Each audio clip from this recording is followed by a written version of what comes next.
Did you see a path for you to go back to WWE after getting let go?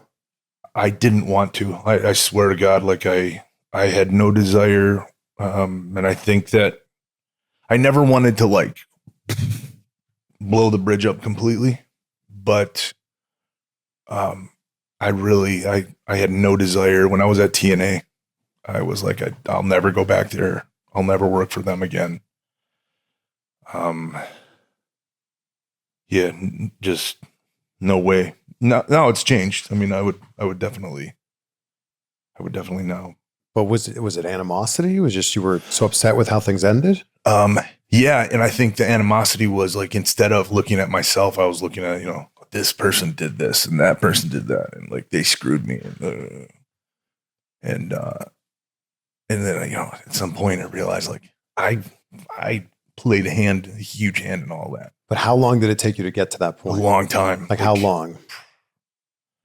Almost my entire time at TNA. And what was it? Was there like a come to Jesus moment where you're like, man, the common denominator here is me?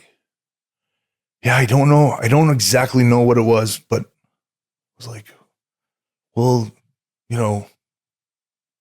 those guys who went to Vince and said, hey, we can't work with this guy anymore. Like, had I been doing all the right things up until that point, that conversation would have gone differently. Well, you know what I mean? Mm-hmm. The fact was that like, that was just the straw that broke the camel's back. And Vince was tired of, there was a lot of negativity around things that I was doing, saying, my attitude.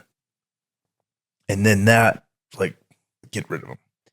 That's that's so unfortunate that other people are saying things about you that causes you to get fired. Like I said, had I have to take credit for that, because like, that's on me. That takes a lot of self-reflection to be able to get to that point. It just is. That's just the reality, like, yeah. And I read a book in the last couple of years. I can't remember what the name was, but like, this, he's like a self-help guru, and it's on the tip of my tongue. It's like something responsibility, like ultimate responsibility or something like that, like every instance you can look at it and go, I could have done something different and that wouldn't have happened. And I got to that point before I read the book, but then reading that sort of like cemented it in my brain. How do you feel when people say that you're the biggest what if in wrestling? Nobody's ever said that to me. You've never heard that before? Yeah.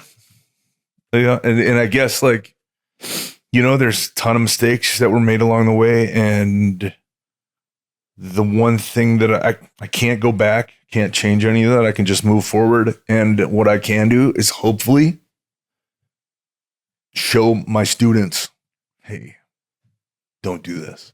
And to some degree, we all think that about our kids too. Like, well, I'm just going to tell my kid not to do it and he's going to listen to me, right? But they don't touch the stove. They got to touch the stove at some point. Yeah. But hopefully they don't have to put their whole hand on it.